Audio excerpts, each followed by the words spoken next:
जय हिंद बच्चों। हमारे रेस्पेक्टेड सिंह सर और उनका मिशन पढ़ने का अधिकार सबको, डॉक्टर बनने का अधिकार भी सबको। इसी मिशन के तहत आज हम लोग आपका सीआरटी टेस्ट का हिंदी मीडियम में सॉल्यूशन करने वाले हैं और मैं आपको question number 1 to question number 25 तक का सॉल्यूशन कराने वाला हूँ। चलिए स्टार्ट करते हैं। क्वेश्चन नंबर 1 कह रहा है तार का यंग प्रत्यास्थता गुणांक संख्यात्मक रूप से प्रतिबल के बराबर होगा। तो अगर मैं बात करूं तो जो यंग प्रत्यास्थता गुणांक होता है भाई वो होता है प्रतिबल बटे विकृति। प्रतिबल बटे विकृति। अगर मैं यहां की बात करूं, विकृति अगर एक हो जाए, विकृति अगर एक हो जाए तो देखो यहां से फिर क्या आ रहा है, वाई बराबर प्रतिबल आ रहा है। संख्यात्मक रूप से ये क्या होगा, बराबर होगा। अगर विकृति एक हो जाए तो इसका मतलब होता है ये चेंज इन लेंथ है, ये लंबाई में परिवर्तन है और ये प्रारंभिक लंबाई है। तो लंबाई में परिवर्तन प्रारंभिक लंबाई के बराबर होगा। मतलब तार कितनी लंबाई का हो जाए, दोगुनी लंबाई का हो जाए तो उसकी विकृति क्या होगी, 1 होगी। और इस कंडीशन में प्रतिबल क्या हो जाएगा, परिमाणात्मक रूप से यंग प्रत्यास्थता गुणांक के बराबर होगा। तो अपना ऑप्शन कौन सा सही हो गया, सेकंड सही हो गया। ओके चलिए क्वेश्चन नंबर 2 कह रहा है यदि गोलीय गेंद पर 100 वायुमंडल का दाब डाला जाए तब 0.01% का संपीड़न होता है। आयतन प्रत्यास्थता गुणांक, जो आयतन प्रत्यास्थता गुणांक होता है B P upon delta V upon V. फार्मूले आपने देखा होगा माइनस साइन लगा रहता है। वो डिफरेंट डिफरेंट कंडीशंस पे बी को हमेशा पॉजिटिव रखने के लिए, आयतन प्रत्यास्थता गुणांक को हमेशा पॉजिटिव रखने के लिए वो साइन लगाया जाता है। ठीक है ना। अब यहां पे देखो ये 100 वायुमंडल है, इसको अगर हम न्यूटन पर मीटर स्क्वायर में चेंज करेंगे तो एक वायुमंडल में होता है 10⁵ है ना, न्यूटन पर मीटर स्क्वायर। तो ये 10⁷ हो गया। ये जो भी है आपका 0.01%, तो 0.0 हो गया। परसेंटेज 100 से डिवाइड करो तो मतलब 10⁻²। ये भी 10⁻² है, ये टोटल 10⁻4 हो गया। तो ये आया 10⁻11, ये आ रहा है न्यूटन पर मीटर स्क्वायर। अब ऐसा कुछ दे नहीं रखा यहाँ पे, ये मेंशन होना चाहिए कि हमें किस यूनिट में बताना है। अगर मैं इसको डाइन पर सेंटीमीटर स्क्वायर में चेंज करूं तो एक न्यूटन होता है 10⁵, तो ये 10⁻12 हो जाएगा डाइन पर सेंटीमीटर स्क्वायर। तो इसके हिसाब से अपना सही जवाब क्या होगा, फर्स्ट होगा। क्वेश्चन नंबर 3 किसी सागर की गहराई पर 2700 मीटर पानी की संपीड्यता 45.4 × 10⁻11 पास्कल इनवर्स है तथा जल का घनत्व तो इतना है। सागर के तल पर भिन्नात्मक संपीड़न, भिन्नात्मक संपीड़न मतलब आयतन में परिवर्तन, डेल्टा वी अपॉन वी, ये कैलकुलेट करना। तो देखो आज जो आयतन प्रत्यास्थता गुणांक होता है वो होता है 1 अपॉन संपीड्यता। ठीक है ना। अगर हम यहां से देखें तो जो संपीड्यता होगा, जो संपीड्यता होगा वो क्या हो जाएगा, संपीड्यता बराबर delta V upon V upon P. तो यहां से डेल्टा वी अपॉन वी बराबर संपीड्यता इंटू पी होगा। और यहाँ पे पी की बात करें तो ये 2700 मीटर गहराई दे रखा है, तो इसके हिसाब से फार्मूला लगेगा संपीड्यता इंटू एच रो जी, एच रो जी। तो यहाँ पे ओवरऑल अगर वैल्यू रखी जाए 45.4 इंटू 10⁻11, ये दे रखा है 2700, ये 10⁻3, ये 10, ये 10 5 6, ये माइनस का 5 हो गया। 27 4 जा 108, 27 5 जा 135, 108 118 122, ये आया 1.2258 इंटू 10⁻²। ओके ये आ रहा है, देखते कहां पे दिख रहा है अपना, ये आंसर दिख गया मुझे क्वेश्चन नंबर 3 का थर्ड ऑप्शन पे। 4 यदि पदार्थ का त्रुटन प्रतिबल 10⁹ पास्कल है, यदि पदार्थ का घनत्व इतना दे रखा है तो तार की न्यूनतम लंबाई क्या है जिसमें तार अपने ही भार से टूट सके, तार अपने ही भार से टूट सके। अच्छा तार अपने ही भार से टूट सके, ठीक है भाई। तो बच्चा यहां पर अगर हम बात करें तो जब अपने ही भार से टूटता है तो जो एलमैक्स होता है वो होता है प्रतिबल बटे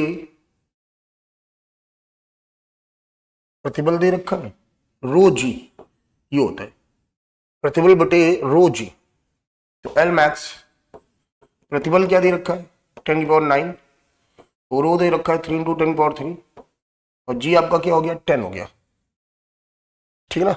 तो ये 10⁴ हुआ, तो 10 × 10⁴/3, तो ये आएगा 3.4 × 10⁴ मीटर। ओके 4 5, हाँ ठीक है। तो आपका ऑप्शन नंबर सेकंड सही हो गया। क्वेश्चन नंबर 5, पानी की गोली बूंद में अधिक दाब दूसरी बूंद से 4 गुना है, उसके द्रव्यमान का अनुपात P1 जो है वो 4P2 के बराबर है, और P बराबर होता है 2T/R।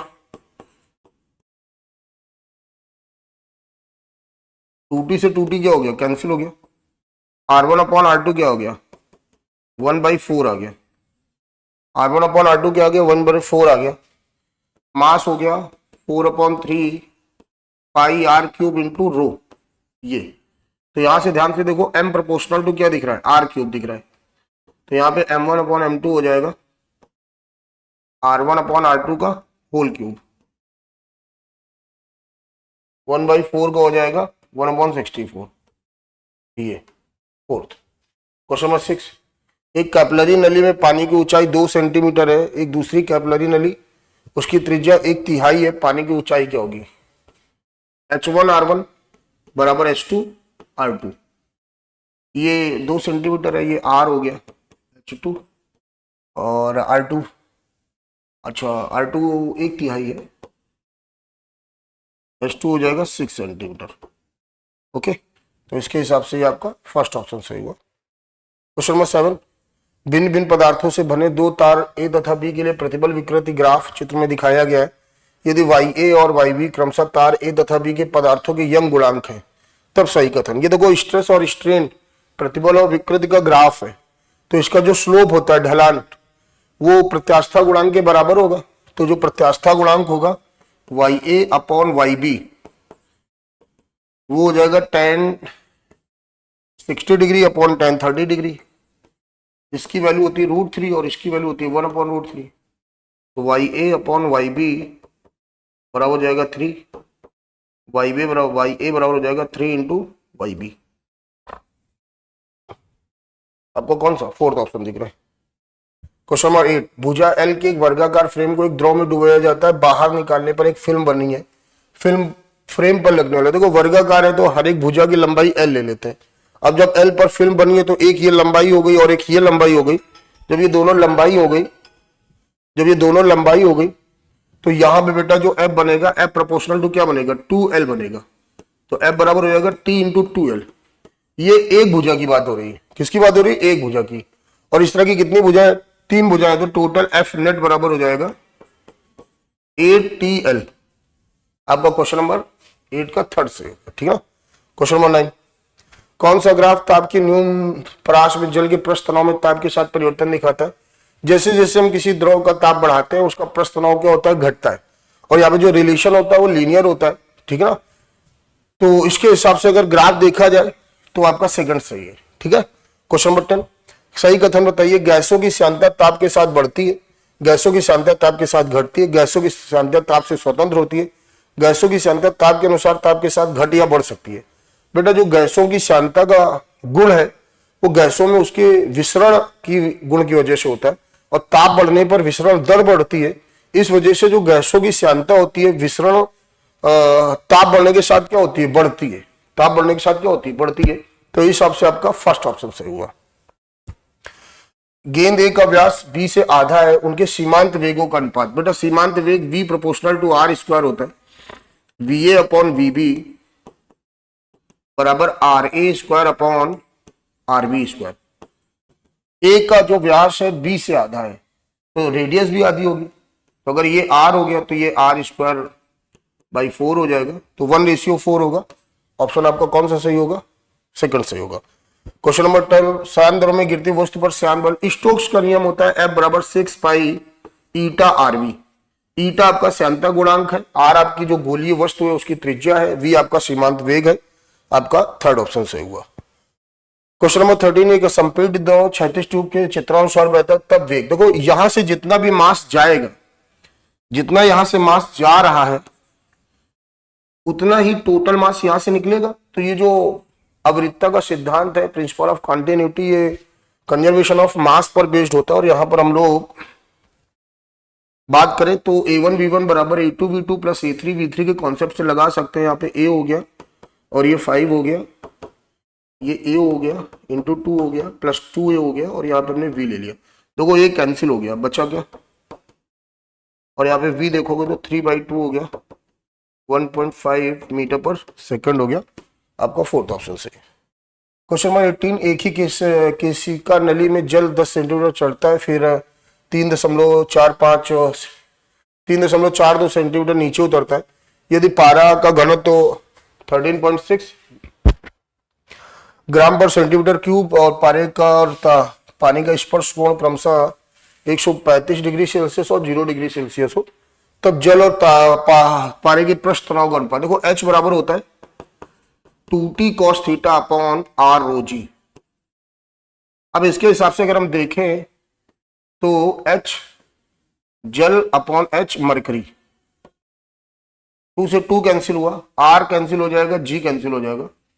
यहां पर जो बनेगा वो TW upon TM into cos theta W upon cos theta M into rho M upon rho W, ये बनेगा।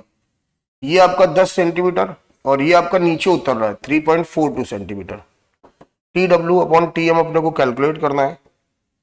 तो वो कॉस जीरो का कितना होता है 1, और कॉस पारे के लिए 135 है, कॉस 135 कॉस 90 प्लस 45 माइनस आएगा, तो माइनस साइन यहाँ पे इससे सेट हो जाएगा क्योंकि नीचे उतर रहा है ना, तो इसकी साइन माइनस होगी, तो माइनस माइनस सेट हो जाएगा और ये बनेगा 1/√2 इंटू रो मरकरी 13.6 और वाटर के लिए कितना ले लोगे 1 ले लोगे, ठीक है ना, तो चेंज करने की जरूरत नहीं।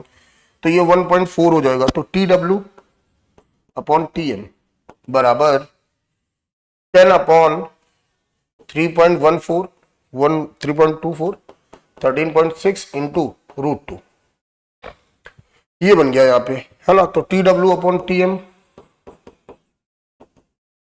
10 अपॉन 3.42 इंटू 13.6 और ये हो गया 1.41, तो ये 10 हो गया। इसको सॉल्व कर लेते, 136 272 कैरी कर गया 27, 136 चौको 524 548 551 55 गया। 136 त्रिका होता है आपका 408 463 463, ठीक है, 3 अंक बाद दशमलव हो गया इंटू 1.414, है ना। अब इसको सॉल्व कर लेना, जो भी आंसर है वो टिक कर देना, ठीक है ना। हाँ, क्वेश्चन नंबर 15, यदि हवाई जहाज के पंख के ऊपर और नीचे वायु की चाल V1 और V2 है, यदि एक पंख का क्षेत्रफल और रो वायु का घनत्व है, तब ऊपर की ओर बल। तो हमेशा पता है कि बर्नौली थ्योरम का मतलब ये होता है कि जहां पर वेग अधिक होगा वहां पे प्रेशर क्या होगा, कम होगा। जो हवाई जहाज का पंखा होता है उसके ऊपर वायु का वेग अधिक होता है तो ऊपर की ओर प्रेशर क्या होगा, कम होगा, जबकि नीचे की ओर वायु का वेग कम होता है तो वहां पे प्रेशर क्या होगा, अधिक होगा। तो जो रिजल्टेंट आएगा वो नीचे से ऊपर की ओर एक उत्थापक बल मिल जाएगा। तो बर्नौली थ्योरम का अगर पार्ट लगाया जाए तो P1 plus half rho V1 square बराबर P2 plus half rho V2 square. यहाँ पे छोटा होगा P2 बड़ा होगा, है ना। तो P2 माइनस P1 क्या लिखोगे, हाफ रो कॉमन ले लिया, V1 square minus V2 square, ठीक है ना। ये हो गया।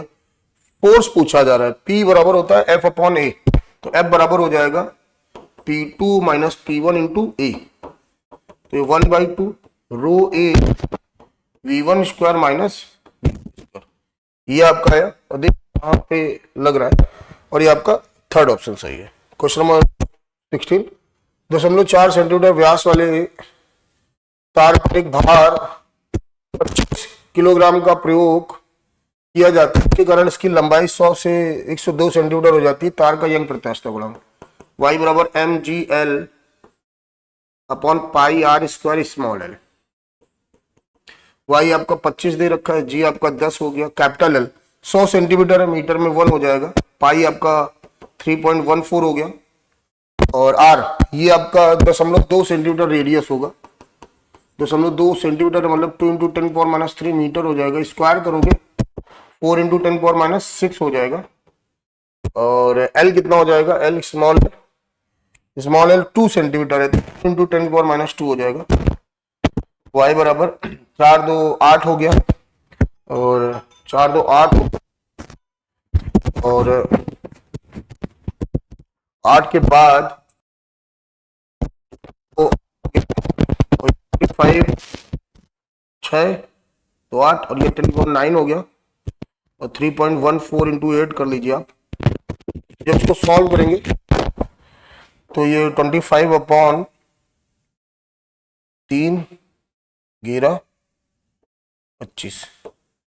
गुणे 10⁹। जब इसको आप सॉल्व करेंगे तो 9% तक सॉल्व कर दिया मैंने आपको, ठीक है। क्वेश्चन दिए गए किस क्षेत्र में नियम लागू, किस क्षेत्र में हुक का नियम लागू होता है। तो अगर हम बात करें तो ये आपका देखो यहां से लेके यहां तक आपको एक स्ट्रेट लाइन दिख रहा है, तो ओई पार्ट में स्ट्रेस प्रोपोर्शनल टू स्ट्रेन है, तो ये आपको होगा ओई हो गया, ठीक है ना। क्वेश्चन नंबर 18, यंग प्रत्यारोपण गुणांक केवल ठोसों के प्रासंगिक होते हैं, बिल्कुल सही है, क्योंकि ये दोनों ठोसों में ही होते हैं, क्योंकि द्रवों और गैसों में किसी प्रकार का कोई दृढ़ता का गुण नहीं होता है, और दृढ़ता का गुण इस वजह से उनका वो निश्चित नहीं होता है, जिस उसी प्रकार का वो आयतन ले लेते हैं, ऐसा होता है। और कह रहा है केवल ठोसों की लंबाई तक आकृति होती है, हाँ बिल्कुल सही है। तो अभिकथन और कारण और जो कारण फर्स्ट ऑप्शन हो गया। इन कोण 90 डिग्री से अधिक होने पर मेनिस्कस का अगर संपूर्ण तो मेनिस्कस जो होता है वो नीचे की ओर होता है, सेकंड ऑप्शन होगा। क्वेश्चन नंबर 20 में सही करेंगे कि समाप्ति होता है, अरे शरीर क्या वस्तु है यार, की सांता के सीमांत वेग वस्तु अनुपाती होता है, उपरोक्त सभी तो सीमांत वेग होता है 2 r अपॉन, ठीक है ना। त्रिज्या के अधिक अनुपाती सीमांत वेग, जो सीमांत वेग है तो ये आप तीनों चीजें दी, 21 लंबा क्षेत्रफल एक तो इसकी प्रत्याशा के बीच बिंदु से निल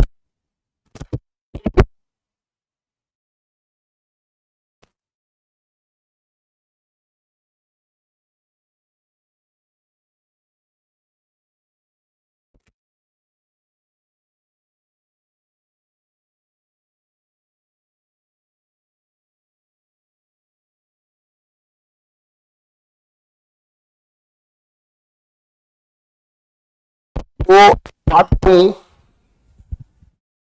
अगर ये ए है, ये बी है और ये ओ है, तो प्रारंभिक लंबाई ए बी कितनी लोगे आप, 2l लोगे, और जो अंतिम लंबाई होगी, जो प्रारंभिक लंबाई होगी, प्रारंभिक लंबाई वो 2l होगी, और अंतिम लंबाई क्या होगी, लंबाई होगी OA प्लस OB। जब OA प्लस OB की बात करेंगे तो 2l² प्लस x² की होल पावर 1/2, ये आपका हो गया। तो लंबाई में परिवर्तन देखते हैं, लंबाई में परिवर्तन कितना हो रहा है, तो लंबाई में परिवर्तन हो जाएगा 2l² प्लस x² की होल पावर 1/2 माइनस 2l। तो काम करो, 2 तो कॉमन है, ये इससे l कॉमन लोगे, l² कॉमन लोगे, स्क्वायर रूट लगा तो l बाहर आएगा, इसको हम लोग ऐसे लिख सकते हैं, ओके। और माइनस में कुछ ऐसा बन जाएगा ये। अब ये बायनोमियल थ्योरम के हिसाब से 1 प्लस एक्स की whole power n 1 plus N X, क्योंकि l के रिस्पेक्ट में ये l क्या हो जाएगा, x क्या होगा, बहुत ही छोटा होगा, है ना। तो 2l 1 प्लस एन एक्स, ये बना। देखो 1 से 1 क्या हो गया, कैंसिल हो गया, 2 से 2 कैंसिल हो गया, एल से एल। ये आपका लंबाई में परिवर्तन आया, स्क्वायर अपॉन एल। आपसे विकृत होता है लंबाई में परिवर्तन इनटू प्रारंभिक लंबाई 2l, तो ये हो जाएगा एक्स स्क्वायर अपॉन ये x square upon 2l square, first option का आपका फर्स्ट की सममित रूप से ढंगों से किया जाता है।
तो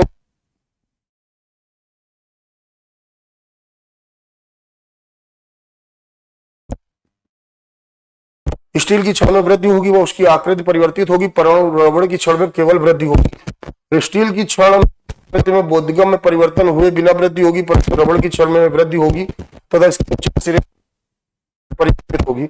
स्टील की छड़ में परिवर्तन हुए बिना वृद्धि होगी, पर पतला होकर नोक बन जाए। हाँ बिल्कुल सही है, दोनों का प्रत्यास्थता का जो गुण होता है वो अलग अलग होता है, और वो बढ़े उसका एक रो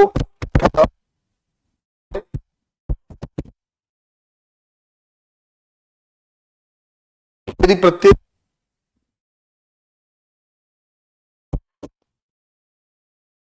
को इस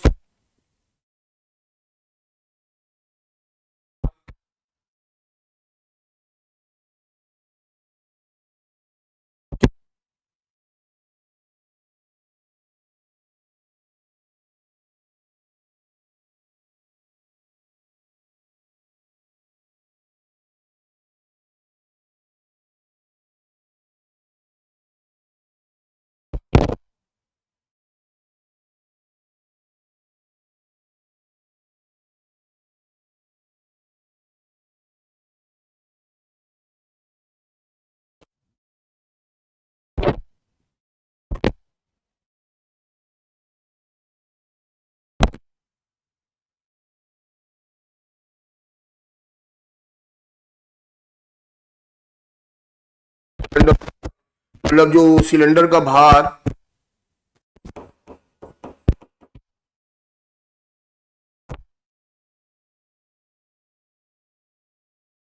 का वो क्या होगा, भार m इंटू जी,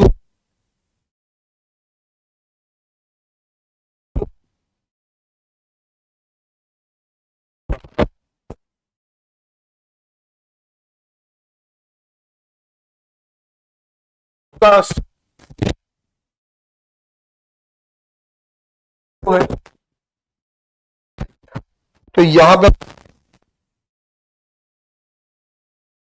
एन रो ये लंबाई हो गई इंटू ए इंटू ये आपका हो गया। दूसरे की बात करें तो रो हो जाएगा। अब लंबाई कितनी हो जाएगी, रो एल तो उधर चली गई, तो अब रो लंबाई बचेगी बचेगी। ओके तो क्या हो जाएगा, तो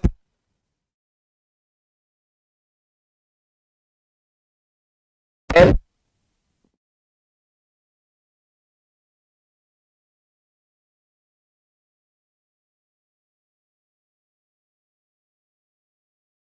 कॉमन हो गया,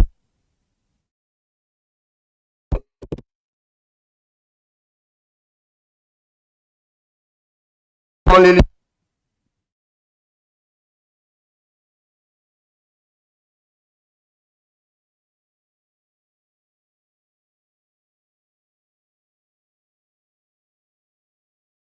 कहाँ दिया, सेकंड हो गया,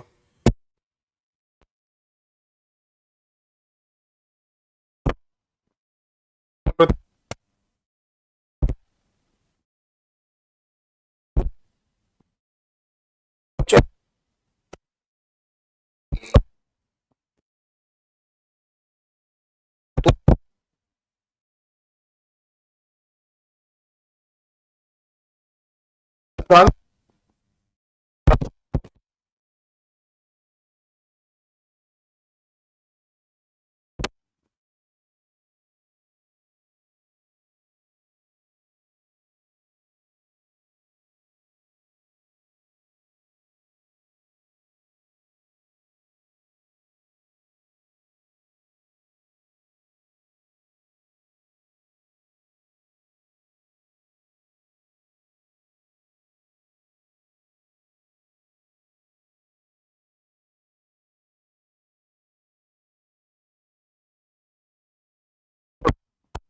चलो तुम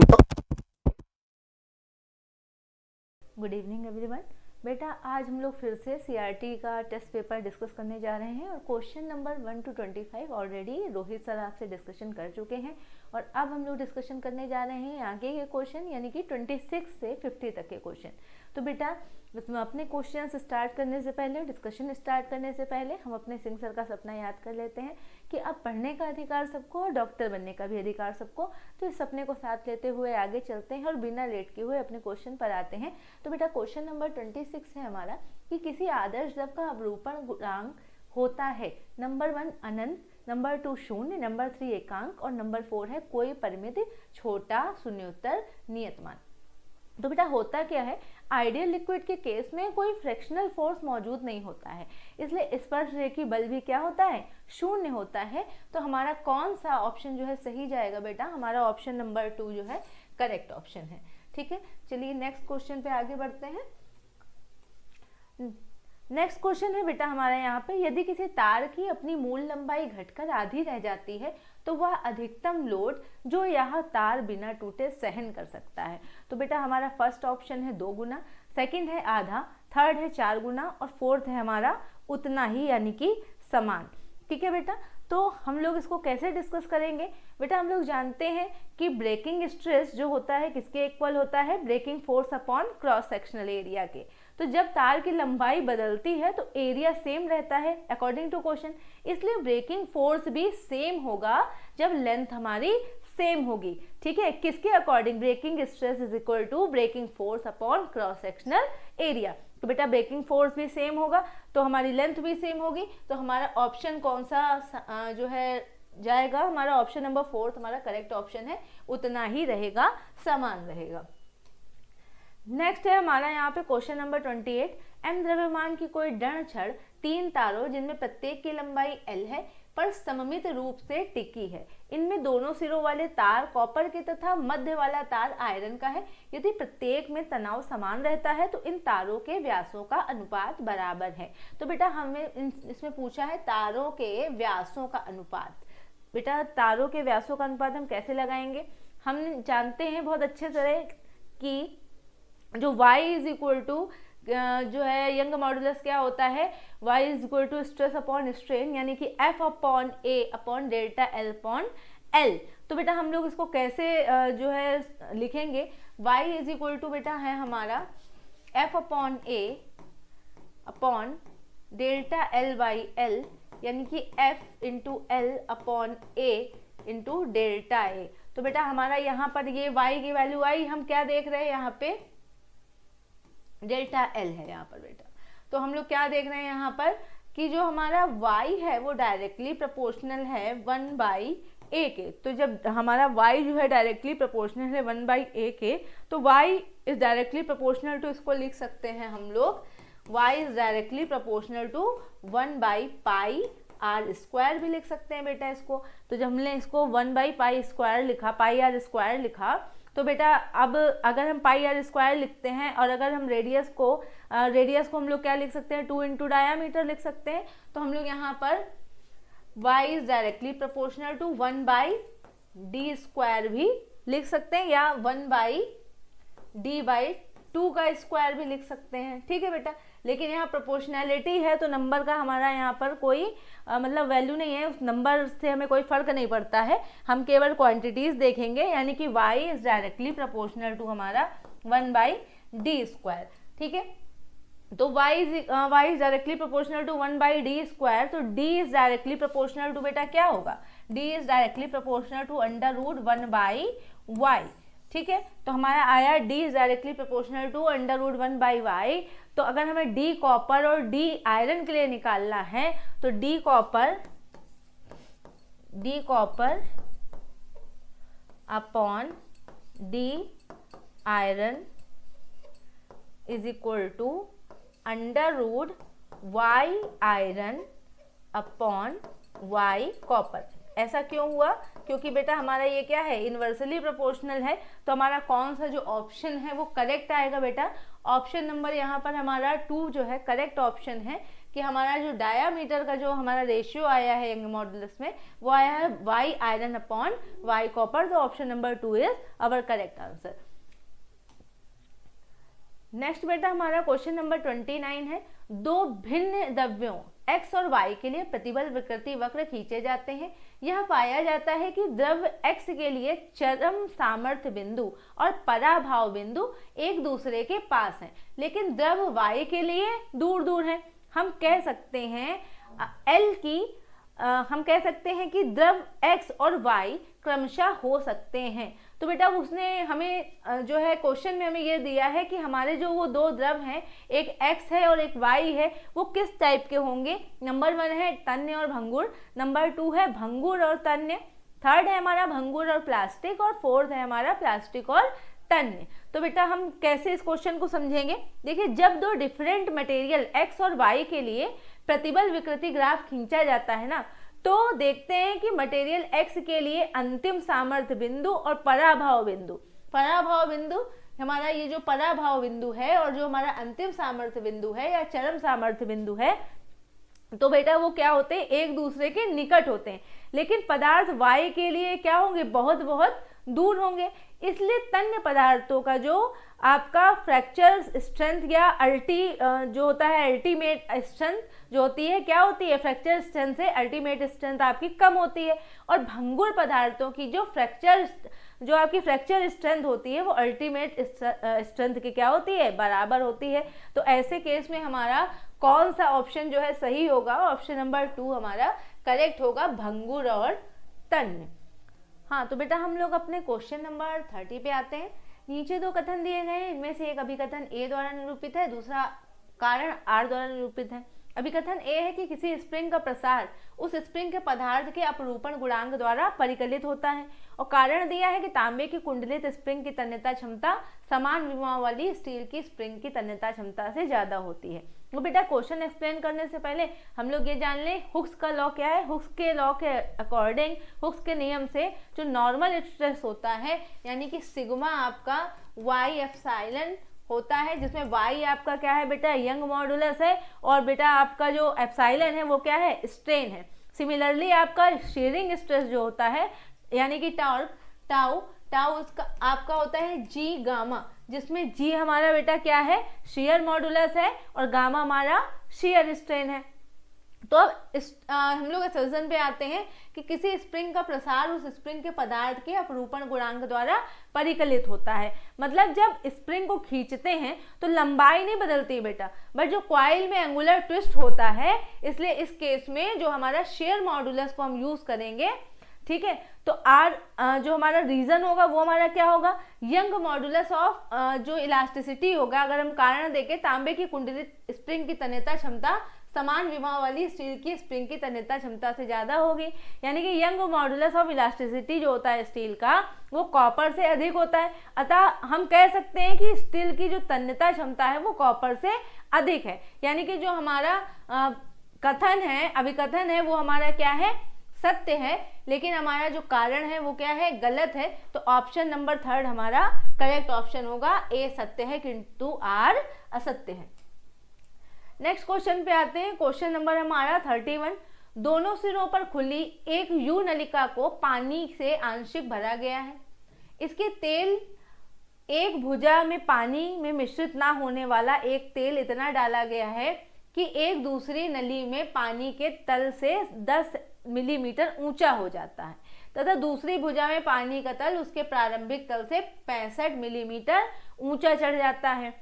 आरेख देखिए, तो इस तेल का अपेक्षित घनत्व है। तो बेटा जैसे कि हमारा यहाँ फिगर में हम लोग देख रहे हैं कि ये इतना जो पार्ट है हमारा, इसमें क्या है, हमारा वाटर है, पानी भरा है, और इतना पार्ट हमारा जो है उसमें क्या है, ऑयल है। वो बोल रहा है कि पानी के तल से ऑयल का तल जो है, हमारा तेल का जो तल है वो 10 मिलीमीटर ऊंचा है। और बेटा हमारा ऑयल के तल से जो पानी का तल है वो आपस में कितना है, 65 मिलीमीटर और 65 मिलीमीटर इतना, यानी कि हमारा 130 मिलीमीटर ऊंचा है। ठीक है, तो हम लोग इसको बेटा कैसे कैलकुलेट करेंगे, हम लोगों ने P = H ρg पढ़ा है। तो बेटा एक बार हम लोग ऑयल के लिए लेते हैं और एक बार हम लोग लेंगे वाटर के लिए। तो H ρg, H ऑयल के लिए, रो ऑयल के लिए, और G = बेटा H हम लोग लेंगे वाटर के लिए इंटू रो भी लेंगे हम लोग वाटर के लिए, और बेटा G हमारा कांस्टेंट है तो G और G हमारा कैंसिल हो जाएगा। अगर हम लोग ऑयल के लिए देखें तो हमारी लंबाई कितनी होगी, 65 + 65 + 10, 65 इधर है, 65 इधर है और 10 ऊपर है, तो हमारी जो H हो जाएगी वो क्या होगी, 65 + 65 + 10। ठीक है बेटा, और रो हमारा क्या हो जाएगा, इसके लिए रो हमारा ऑयल के लिए हमें जो है निकालना है, तो रो हमें निकालना है, तो रो ऑयल हम निकालेंगे, और यहाँ पे H जो है वो वाटर के लिए क्या होगा, वाटर के लिए हमारी ऊंचाई यहाँ 65 + 65 है, तो हमारा यहाँ पे होगा 65 + 65, और रो वाटर के लिए हमारा हो जाएगा 1000। तो इसको हम कैलकुलेट करते हैं, तो रो ऑयल = हो जाएगा 65 × 65, 65 + 65 हो गया हमारा 130, और ये हो जाएगा बेटा अपॉन 140 × 1000। तो रो ऑयल की वैल्यू जो आती है बेटा हमारी आती है, जब हम लोग इसको कैलकुलेट करते हैं, आएगी इस तरह से 6500 अपॉन बेटा हमारी आई यहाँ पर 7। तो जब हम लोग इसको कैलकुलेट करेंगे तो अप्रॉक्सीमेटली जो हमारी वैल्यू आ रही बेटा आएगी 928.7। तो 928.7 आ रही है हमारी अप्रॉक्स वैल्यू। तो हम लोग इसको इस फिगर में लेंगे तो हमारा ऑप्शन नंबर 3 जो है हमारा मोस्ट अप्रोप्रिएट आंसर है, तो 928 kg/m³ हमारा आंसर होगा। चलिए बेटा हम लोग नेक्स्ट क्वेश्चन पे आते हैं। नेक्स्ट क्वेश्चन है बेटा हमारे यहाँ पे कि एक पानी की बूंद को 8 बराबर छोटी बूंदों में विभाजित किया जाता है। बड़ी बूंद के बाहर व अंदर की सतह के बीच दाबांतर होगा। तो बेटा हमें ऑप्शन 1 में बोला है कि छोटी बूंद के समान होगा, छोटी बूंद के 1/2 भाग के बराबर होगा, छोटी बूंद के 1/4 भाग के बराबर होगा, या छोटी बूंद के दुगने के बराबर होगा। तो बेटा हमें 4 कंडीशन दी है और हमसे सतह के बीच का दाबांतर पूछा है। ठीक है, तो बेटा हमारी यहाँ पर क्या है, 8 जो है छोटी बूंदें मिलकर के एक बड़ी बूंद बना रही है, यानी कि volume of big drop = volume of 8 droplets. तो बेटा यहाँ पर बिग ड्रॉप के लिए, बड़ी ड्रॉप के लिए 4/3 πr³ = 8 × 4/3 πr³। तो बेटा 4/3 पाई यहाँ से कट गया, यहाँ आया r = 2r, तो r = 2r आया बेटा यहाँ पे हमारा। तो बेटा r की वैल्यू आ गई है, स्मॉल की वैल्यू स्मॉल आर की वैल्यू निकाल लें तो बेटा हमारी आ जाएगी यहाँ पे r/2, ठीक है। तो बेटा फॉर स्मॉलर ड्रॉप, अगर हम स्मॉलर ड्रॉप के लिए लें तो डेल्टा हमारे स्मॉलर ड्रॉप के लिए हम डेल्टा PS यूज कर रहे हैं, तो delta PS is equal to 2T/r। Delta PS is equal to बेटा हमारा क्या हो जाएगा 2T/r, ठीक है। इसको हम लोग किस तरह से लिख देंगे 2T/r/2, 2T upon small r कर देते हैं तो आपको समझ में आएगा, अपॉन r/2, तो ये हो जाएगा हमारा 4T/r। तो बेटा हमारा जो PS आ गया, डेल्टा PS दाबांतर, वो हमारा क्या आ गया यहाँ पर 4T/r। अब क्या है हमारा, अगर हम लोग बड़ी ड्रॉप के लिए ले लें, बड़ी ड्रॉप के लिए लेंगे तो delta PB is equal to क्या आ जाएगा बेटा हमारे पास, यहाँ पर था बेटा यहाँ पे जब फाइनल रिजल्ट आया है हमारा 2T/r, लेकिन हमारा डेल्टा PB हम लेंगे तो क्या आएगा हमारा यहाँ पे 2T/r, ठीक है। जो 2T/r आया तो हम इससे कंपेयर करें, अगर हम इससे कंपेयर करें तो ये कितना आ रहा है, इसका आधा है, यानी कि हाफ डेल्टा PS। इससे वैल्यू इसकी क्या है, आधी है, यानी कि क्या हो जाएगी, आधी हो जाएगी। तो हमारा जो ऑप्शन नंबर 2 की छोटी बूंद के आधे भाग के बराबर होगा, तो हमारा ऑप्शन नंबर 2 जो है हमारा करेक्ट ऑप्शन है, ठीक है। चलिए आगे बढ़ते हैं। नेक्स्ट बेटा हमारा यहाँ पे क्वेश्चन है कि जल का पृष्ठ तनाव घट सकता है कब, जब जल को गर्म करके जल में साबुन मिला करके दोनों 1 और 2 इनमें से कोई नहीं। तो बेटा हमारा जल को जब हम लोग गर्म करते हैं और जल में साबुन मिलाते हैं, दोनों में ही हमारा पृष्ठ तनाव क्या हो सकता है, घट सकता है। तो हमारा जो ऑप्शन 3 होगा वो सही होगा कि दोनों 1 और 2, ठीक है। आगे बढ़ते हैं। नेक्स्ट हमारा क्वेश्चन नंबर 34 है कि एक केश नली किसी नियत व्यवस्था से क्षैतिजता जोड़ी गई है, यदि केश नली की त्रिज्या 10% बढ़ा दें तो द्रव के प्रवाह की दर परिवर्तित होगी। कितनी दर परिवर्तित होगी प्रवाह की दर, हमसे वो चीज पूछी गई है। तो बेटा R इज इक्वल टू हमारा क्या होता है, R is equal to 8 eta L upon बेटा यहाँ पे होता है हमारा पाई r⁴, ठीक है। तो अब बेटा रेडियस हमारी कितनी इंक्रीज हो रही है, रेडियस हमारी इंक्रीज हो रही है 10%, यानी कि हमारे यहाँ पर हम लोग क्या लिख सकते हैं, r is directly proportional to 1 की r⁴ है, और रेडियस हमारी जो है कितनी बढ़ रही है, 10% बढ़ रही है। तो हमने बोला पहले हमारी रेडियस r थी और बाद में हमारी रेडियस क्या हो रही है बेटा, r' हो रही है। तो हमारा यहाँ पे क्या हो जाएगा 110/100 की पावर हमारी यहाँ पे हो गई 4। इसको हम लोग कैलकुलेट करेंगे तो 1.1 की पावर हमारे पास 4 आएगी, और इसकी वैल्यू 1.46 समथिंग आती है, ठीक है। 1.1 का हम लोग पावर 4 करेंगे तो 1.46 समथिंग हमारा वैल्यू आएगी। हम लोग मान लेते हैं कि जो हमारा इनिशियल लिक्विड फ्लो है वो क्या है, C है। अगर हमारा इनिशियल लिक्विड फ्लो प्रारंभिक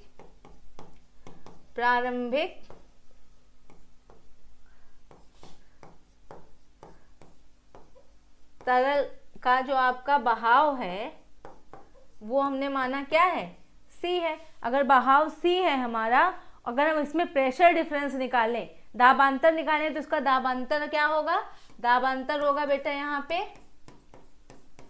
CR, ठीक है, C इंटू R, जिसमें हमारा जो CR हो गया। अब हम लोग दोनों के लिए निकालते हैं दोनों कंडीशन में, यानी कि ये अगर कांस्टेंट है तो C'(R' इज इक्वल टू क्या हो जाएगा, CR हो जाएगा। अब वैल्यू जो है हम यहाँ पर पुट करते हैं, तो परसेंटेज इंक्रीज अगर हम निकालें, परसेंटेज इंक्रीज हम निकालें यहाँ पे, तो परसेंटेज इंक्रीज क्या हो जाएगा बेटा हमारे यहाँ पे 1.46 minus 1 into 100, 1.46 minus 1 into 100 is equal to बेटा हमारा यहाँ पे क्या आया, हमारा 46%, क्योंकि ये हमारा क्या आ जाएगा 0.46 इंटू 100 यानी कि 46%, ठीक है। तो हमारी वैल्यू आई यहाँ पे 46%।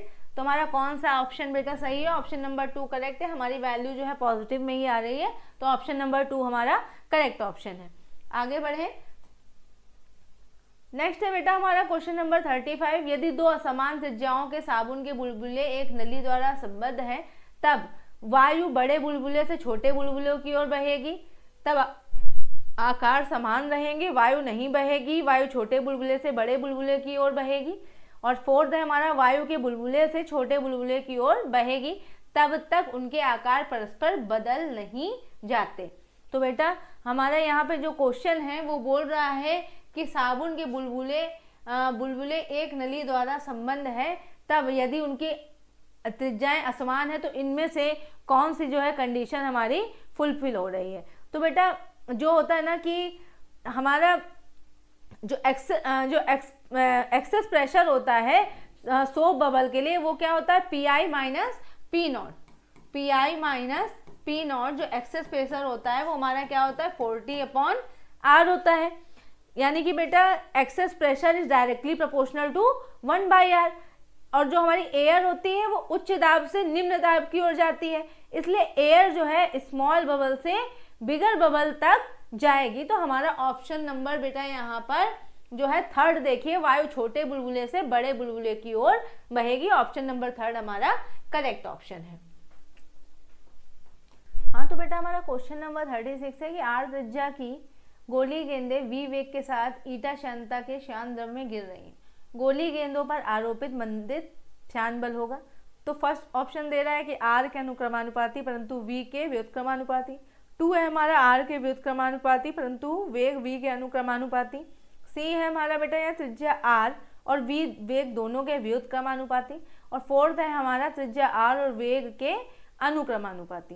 तो बेटा हमने जो स्टोक्स लॉ पढ़ रखा है, स्टोक के नियम में क्या होता है, हमारा f is directly proportional to r और f is directly proportional to v, दोनों ही क्या होते हैं, अनुक्रमानुपाती होते हैं बल के। तो यानी कि हमारा यहाँ पे ऑप्शन नंबर 4 है कि त्रिज्या r और वेग के अनुक्रमानुपाती। तो ऑप्शन नंबर 4 हमारा करेक्ट ऑप्शन है।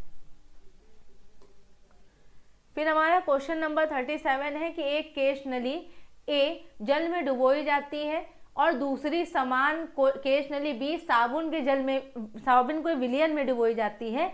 इनमें से कौन दोनों नलियों में द्रव स्तंभों के सापेक्षिक स्वभावों को प्रदर्शित करता है। तो बेटा हमें यहाँ पर A B नली का इस तरह से डायग्राम दिया हुआ है सभी में, तो हमें ये फाइंड करना है कि कौन सा हमारा डायग्राम सही है।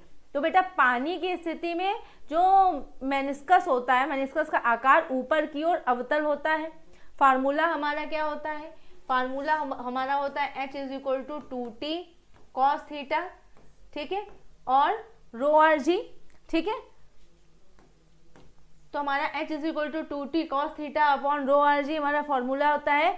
और साबुन के घोल का जो पृष्ठ तनाव पानी से क्या होता है बेटा, कम होता है, इसलिए केश नली में साबुन के घोल का ऊपर उठना पानी की तुलना में कम होता है। जैसे पानी के केस में साबुन के घोल का मेनिस्कस आकार ऊपर की ओर अवतल होता है, ठीक है, वैसे ही हमारा क्या होगा, ऑप्शन हम देखेंगे कि हमारा कौन सा ऑप्शन सही है, किसमें आकार हमारा अवतल है। तो बेटा हमारा जो ऑप्शन थर्ड है हमारा करेक्ट ऑप्शन होगा। ए और बी में हमारा क्या हो जाएगा, आकार हमारा अवतल होगा, ठीक है। तो हम नेक्स्ट क्वेश्चन की तरफ बढ़ते हैं। नेक्स्ट क्वेश्चन है बेटा हमारा यहाँ पे क्वेश्चन नंबर 38। 8 समान बूंदें वायु में स्थिर वेग से 10 सेंटीमीटर पर सेकंड से गिर रही हैं। यदि ये बूंदें मिल जाएं नया सीमांत वेग होगा। बेटा यहाँ पे हमसे टर्मिनल वेलोसिटी या हमारा सीमांत वेग पूछा गया है। इसमें भी ये है कि 8 बूंदें समान बूंदें वायु में स्थिर वेग से इससे गिर रही हैं।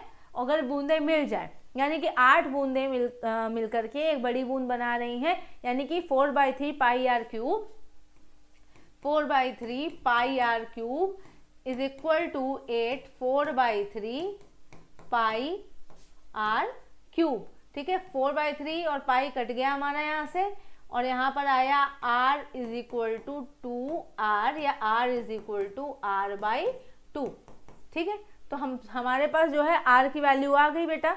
अब हम कैसे इसको सॉल्व करेंगे, हमारा ये तो हमारी r की वैल्यू आई, लेकिन जो टर्मिनल वेलोसिटी होती है उसके फार्मूले से हमें क्या मिलता है, v is directly proportional to क्या होता है बेटा, r² के होता है। अगर रेडियस डबल हो रही है तो टर्मिनल वेलोसिटी क्या हो जाएगी, 4 टाइम्स हो जाएगी, क्योंकि ये क्या है, डायरेक्टली प्रोपोर्शनल टू r² है। अगर रेडियस डबल हो रही है तो वेलोसिटी हमारी 4 टाइम्स हो जाएगी। अतः जो टर्मिनल वेलोसिटी होगी, तो ऐसे केस में जो हमारी टर्मिनल वेलोसिटी आएगी, वो हमारी क्या होगी, 4 इंटू वेलोसिटी के, तो 4 हमें वेग क्या दिया है, 10, यानी कि हमारी जो टर्मिनल वेलोसिटी आएगी वो क्या आएगी, 40 मीटर पर सेकेंड। तो हमारा कौन सा, मीटर नहीं सेंटीमीटर में दे रहा है, तो 40 सेंटीमीटर पर सेकेंड। तो हमारा कौन सा ऑप्शन बेटा करेक्ट जाएगा, ऑप्शन नंबर 3 हमारा करेक्ट है, 40 सेंटीमीटर पर सेकेंड। बेटा हमारा क्वेश्चन नंबर 40, निम्नलिखित 4 तारों में जो कि समान पदार्थ के बने हैं और उनकी लंबाई L तथा त्रिज्या R है, यदि इनमें समान तनाव आरोपित किया जाता है तो अधिक खिंचाव किसमें होगा। तो बेटा अधिक खिंचाव हमें कई वैल्यूज दी हैं L और R की, और बोल रहे हैं इसमें अधिक खिंचाव किसमें होगा। तो बेटा हमारा जो यंग मॉडुलस होता है वो हमारा होता है स्ट्रेस अपॉन स्ट्रेन, यानी कि y is equal to F/A upon delta L/L, तो F into L upon A into delta L। ये हमारे पास क्या है, y की वैल्यू है। ऐसी कंडीशन में हम देख रहे हैं कि जो हमारा डेल्टा L है, डेल्टा L की वैल्यू हमारी हो जाएगी यहाँ पर बेटा FL अपॉन y, और A को हम लोग लिख सकते हैं पाई R स्क्वायर, यानी कि delta L is directly proportional to 1/r square. तो delta L is equal to directly proportional to 1/r square. तो बेटा मैक्सिमम कब होगा, जब हमारे यहाँ पर, मैक्सिमम कब होगा जब हमारे यहाँ पर वायर की लेंथ क्या होनी चाहिए, इसकी तो 100 है, उस केस में इसकी 0.5 mm है, तो ये तो नहीं होगी। यहाँ पे 200 है, बहुत ज़्यादा है, उसके कंपेयर में यहाँ 1 mm है, तो ये भी नहीं होगी। यहाँ पे 300 सेंटीमीटर है और 1.5 mm है, ये भी नहीं होगी। ऐसे केस में हमारी जो है फर्स्ट जो है वो अप्रोप्रिएट आंसर होगा कि हमारी 50 सेंटीमीटर और रेडियस R हमारी 0.25 मिलीमीटर होगी। तो option number 1 is our correct option. Next हमारा क्वेश्चन है यहाँ पे 41। क्वेश्चन नंबर 41 बेटा कि दिए गए प्रतिबल विकृति ग्राफ में निम्नलिखित में कौन तार का यंग प्रत्यास्था गुणांक होगा। जो हमें वैल्यू दी है उनमें से बोल रहा है कि कौन सी वैल्यू जो होगी वो y की वैल्यू है या यंग प्रत्यास्थता गुणांक की वैल्यू है। तो बेटा यहाँ पे y इज इक्वल टू क्या होता है, स्ट्रेस अपॉन स्ट्रेन होता है, यानी कि प्रतिबल बटे विकृति होता है। तो स्ट्रेस बेटा यहाँ पे दिया हुआ है 8 इंटू 10⁻7 अपॉन स्ट्रेन हमें दिया है बेटा यहाँ पे 4 इंटू 10⁻⁻4, यानी कि हमारा हुआ 2 इंटू 10⁻11। y की वैल्यू आई 2 इंटू 10⁻11। तो हमारा कौन सा ऑप्शन सही हुआ बेटा, यहाँ पे ऑप्शन नंबर 4 हमारा करेक्ट ऑप्शन है, 2 इंटू 10⁻11। ठीक है। क्वेश्चन नंबर बेटा 42 पे आते हैं। एक L लंबाई और W भार का एक समान तार छत से स्थिरता बंध जाता है। इसके अगले छोर पर भार W बंधा हुआ है। यदि तार का क्षेत्रफल S है तो इसके निचले छोर से 3L/4 ऊंचाई पर तार में प्रतिबल होगा। तो बेटा प्रतिबल पूछ रहा है, हमने माना हमारे पास कोई इस तरह छत है, इस पर जो है कोई तार बंधा हुआ है। तार की लंबाई बेटा हमारे पास क्या है, तार की लंबाई L है, और इस पर कोई लोड जो है तार पे लटका हुआ है जिसका भार बेटा W है। वो बोल रहा है 3L/4 ऊंचाई पर, हमने माना यहाँ से इसकी जो ऊंचाई है वो 3L/4 है, ऊंचाई पर तार में प्रतिबल होगा। यहाँ पे तार में प्रतिबल पूछ रहा है, और हम ये मानते हैं कि 3L/4 ऊंचाई पर हमारे जो तार का जो वेट है वो हमने माना क्या है, x है, और इस पॉइंट को हमने माना P, और इसका वेट हमने माना बेटा क्या है, x है।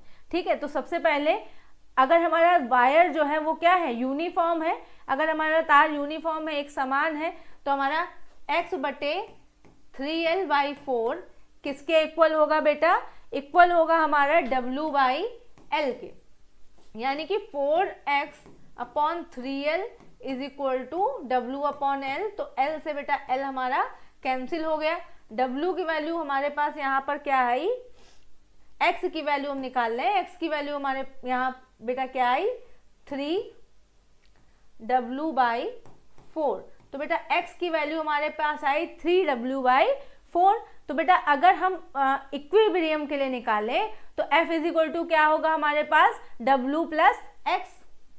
तो अगर इक्विलिब्रियम निकालें तो F इज इक्वल टू होगा W प्लस x यानी कि हमारा w प्लस हमारा 3w/4 आया। क्लियर।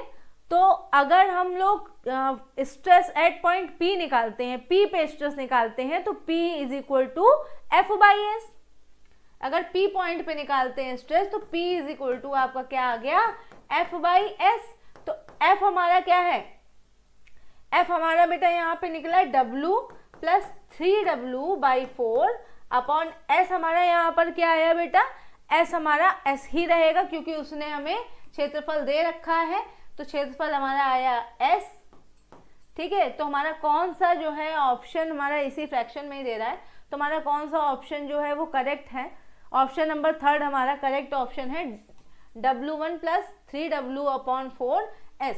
अगर बेटा हम लोग इसको W1 मान लेते हैं, ऑप्शन हमारा W1 में दे रहा है, तो W1 प्लस 3w/4। ठीक है बेटा, चलिए नेक्स्ट क्वेश्चन की तरफ बढ़ते हैं। क्वेश्चन नंबर हमारा 43 है, इनमें से किस कारण से स्टील को रबड़ से अधिक प्रत्यास्थ नहीं कह सकते हैं। नंबर 1 है दिए गए भार के लिए रबड़ में स्टील से अधिक विकृति होती है। नंबर 2 है स्टील के लिए यंग प्रत्यास्थता गुणांक बहुत अधिक होगा रबड़ से। थर्ड है हमारा दी हुई विकृति के लिए रबड़ से अधिक प्रतिबल स्टील में होगा। और फोर्थ है हमारा स्टील का तार उनमें से भार हटाने पर पुनः अपनी लंबाई में आ जाता है, परंतु रबड़ के साथ ऐसा नहीं होता है। तो हमें 4 ऑप्शन दिए गए बेटा, लेकिन हम जानते हैं कि समान लोड के लिए जो हमारी स्टील होती है वो रबड़ से ज़्यादा इलास्टिक होती है। तो ऐसे केस में हमारा जो मोस्ट अप्रोप्रिएट आंसर होगा वो ऑप्शन नंबर 4 होगा कि स्टील का तार उनमें से भार हटाने पर पुनः अपनी लंबाई में आ जाता है, परंतु रबड़ के साथ ऐसा नहीं होता। तो ऑप्शन नंबर 4 हमारा करेक्ट ऑप्शन है। क्वेश्चन नंबर 44 है हमारा प्रत्यास्थता गुणांक का विमी सूत्र होगा। प्रत्यास्थता गुणांक यानी कि y इज इक्वल टू हमारा स्ट्रेस अपॉन बेटा होता है स्ट्रेन। ठीक है, स्ट्रेस अपॉन स्ट्रेन यानी कि F/A is equal to delta L/L यानी कि FL upon A delta L बेटा। तो ये तो हमारा कैंसिल ही हो जाएगा, दोनों ही L है। F की हमारी डायमेंशन होती है ml/t-2 और A की डायमेंशन होती है L2, तो ये आ जाएगा ml-1t-2। तो बेटा हमारी जो प्रत्यास्थता गुणांक के जो विमी सूत्र आया वो आया ml-1t-2। तो बेटा हमारा यहाँ पे ऑप्शन नंबर 2 करेक्ट होगा।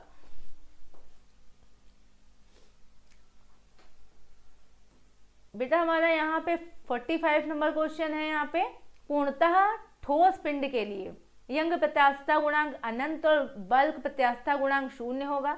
यंग प्रत्यास्थता गुणांक 0 और बल्क प्रत्यास्थता गुणांक अनंत होगा। थर्ड हमारा यंग प्रत्यास्थता गुणांक अनंत और बल्क प्रत्यास्थता गुणांक अनंत होगा। और यंग प्रत्यास्थता गुणांक 0 और बल्क प्रत्यास्थता गुणांक 0 होगा। तो बेटा हमें जो भी ऑप्शन दिए हैं हम बहुत अच्छी तरह से जानते हैं कि यहाँ पर अगर पूर्णतः ठोस पिंड है तो उसके लिए यंग प्रत्यास्थता गुणांक और बल्क प्रत्यास्थता गुणांक दोनों ही क्या होंगे, अनंत होंगे। तो ऑप्शन नंबर 3 हमारा करेक्ट ऑप्शन है।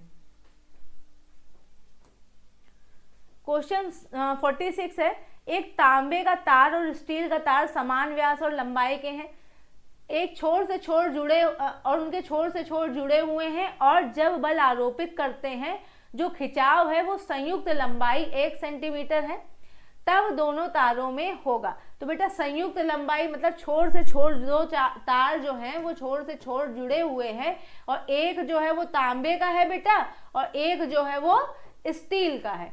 तो ये दोनों ही तार अलग अलग धातुओं के हैं लेकिन छोर से छोर जुड़े हुए और संयुक्त लंबाई जो है दोनों की वो क्या है, 1 सेंटीमीटर है। तब दोनों तारों में होगा, क्या होगा, समान प्रतिबल और विकृतियां, समान प्रतिबल परंतु भिन्न विकृतियां, समान विकृतियां परंतु भिन्न प्रतिबल, और भिन्न प्रतिबल और विकृतियां। तो बेटे हमारे इसमें कौन सा ऑप्शन सही होगा, देखिए श्रेणी क्रम में जुड़े होने के कारण तनाव समान रहेगा बट विकृति क्या हो जाएगी बेटा, भिन्न हो जाएगी। तो ऐसे केस में तनाव समान रहेगा लेकिन विकृति हमारी भिन्न रहेगी, यानी कि हमारा ऑप्शन नंबर 2 करेक्ट ऑप्शन है, समान प्रतिबल परंतु भिन्न विकृति। नेक्स्ट है हमारा प्रतिबल है। प्रतिबल कैसी राशि है, अदिश राशि है, सदिश राशि है, प्रदिश राशि है या कोई नहीं। तो बेटा हम जानते हैं कि प्रतिबल जो होता है हमारे प्रदिश राशि है, ना ही वो सदिश राशि है, ना ही अदिश राशि है, प्रदिश राशि है। तो हमारा ऑप्शन नंबर 3 करेक्ट है। क्वेश्चन नंबर 48 है, हुक का नियम क्या है? तो बेटा हुक का नियम हमारा होता है stress is directly proportional to strain, यानी कि प्रतिबल डायरेक्टली प्रोपोर्शनल टू विकृति। तो हमारा जो पहला ही ऑप्शन है वो हमारा बिल्कुल करेक्ट ऑप्शन है, प्रतिबल इज डायरेक्टली प्रोपोर्शनल टू विकृति। नेक्स्ट हमारा क्वेश्चन नंबर 49 बेटा, नगण्य द्रव्यमान एवं एल लंबाई की एक क्षण अपने दोनों किनारों पर समान लंबाई के स्टील और एल्यूमिनियम के तारों से चित्रानुसार समायोजित है। तार ए और तार बी के परिच्छेद से क्षेत्रफल 1 मिलीमीटर और 2 मिलीमीटर स्क्वायर और 2 मिलीमीटर स्क्वायर है। ठीक है बेटा, तो वो हमसे बोल रहा है कि इनमें से कौन सा ऑप्शन सही है। द्रव्यमान m तार b को पास लटकाना चाहिए जिससे कि दोनों तारों में प्रतिबल समान हो। द्रव्यमान m तार a को पास लटकाना चाहिए जिससे इन दोनों तारों के प्रतिबल समान हो। द्रव्यमान m और दोनों तारों के मध्य में लटकाना चाहिए जिससे कि दोनों तारों के प्रतिबल समान हो। और द्रव्यमान m तार b को के पास लटकाना चाहिए जिससे कि दोनों तारों के विकृति जो है वो क्या हो, समान हो। तो बेटा हम जो हमें कंडीशंस दी हुई हैं उसके अकॉर्डिंग द्रव्यमान m तार b के पास लटकाना चाहिए जिससे कि दोनों तारों के प्रतिबल क्या हो जाए, समान हो जाए। तो ऑप्शन नंबर 1 हमारा करेक्ट ऑप्शन है। नेक्स्ट हमारा क्वेश्चन नंबर 50 हमें दिया हुआ है कि 3 समान बूंदें वायु में 2 सेंटीमीटर पर सेकंड के सीमांत वेग से गिर रही हैं। यदि दोनों बूंदें संयुक्त हो जाएं, तीनों बूंदें होगा बेटा, यहाँ पे तीनों बूंदें संयुक्त हो जाएं तब सीमांत वेग होगा। तो बेटा हमसे तीनों वेग जब तीनों जो हैं बूंदें संयुक्त हो रही हैं तब सीमांत वेग पूछ रहा है, यानी कि 3 × 4/3 pi R cube is equal to 4/3 pi R cube. तो 4/3 पाई कैंसिल हो गया तो 3r cube is equal to r cube. ठीक है, यानी कि 3 की power 1/3 r is equal to r। तो हमारे पास r की वैल्यू आई 3 to the power 1/3 into r। तो बेटा अब हम क्या करना है, वो सीमांत वेग के बारे में बात कर रहा है। तो v is directly proportional to होता है r स्क्वायर, यानी कि v1/v2 इज इक्वल टू क्या हो जाएगा, r square upon 3 to the power 1/3 r square. तो बेटा हमारे यहाँ पे r स्क्वायर और r स्क्वायर हमारा कैंसिल हो गया तो v2 इज इक्वल टू आया बेटा हमारे पास यहाँ पे 3 टू द पावर 1/3, ये इसका भी स्क्वायर होगा 3 टू द पावर 1/3 का स्क्वायर इंटू v2 की वैल्यू में दी है 2, तो v1 की वैल्यू में दी है 2, तो ये हमारा यहाँ पे हो जाएगा 3 टू द पावर 2/3 इंटू 2, यानी कि 2 इंटू 3 का स्क्वायर बेटा हो जाएगा 9 टू द पावर 1/3। तो v2 हमारा आया 2 into 9 to the power 1/3 centimetre पर सेकेंड। तो बेटा हमारा ऑप्शन नंबर 3 क्या है, करेक्ट ऑप्शन है। Thank you.